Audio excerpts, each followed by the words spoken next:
Hello friends, good morning. જય માતાજી ને જય શ્રી કૃષ્ણ. કેમ છો મિત્રો? આઈ હોપ તમે મજામાં જશો. અમે પણ મજામાં છીએ. તો જો મિની બ્લોગ ચાલુ કરી દીધો છે તો તમારું બધાનું સ્વાગત છે અમારા મિની બ્લોગમાં.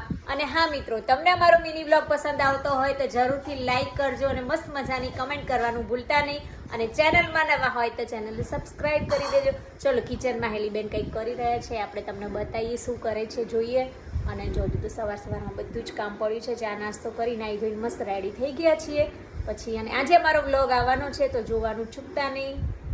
તો ચલો, આજે આપણે બનાવવાના છે લંચ માટે ચણા અને ભાત. તો આપણે બાફવા મૂકી દઈશું ચણાને પહેલા, ને ચણા બાફી અને પછી ભાત મૂકીશું. તો ચલો આપણે ગેસ ચાલુ કરીએ. ઓકે, પછી ચલો કન્ટિન્યુ કરીએ પાછો મિની બ્લોગ. તો હેલી બહાર ગઈ હતી તો મારા માટે મસ્ત મજાનું પર્સ લાવી છે, એવી લાઈસ વાળું, અને મને બહુ જ પસંદ હતું. તો મેં એને પહેલાં વાત કરેલી હતી, મેં કીધું મને આ ટાઈપના પર્સ બહુ ગમે છે. તો ફાઇનલી એને મારા માટે લાવી છે. થેન્ક યુ હેલી.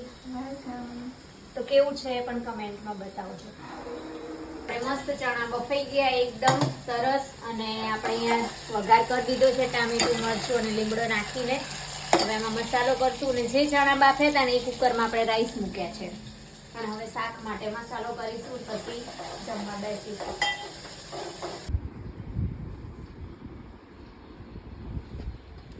તો ફ્રેન્ડ્સ, આજનું મેનુ રેડી છે.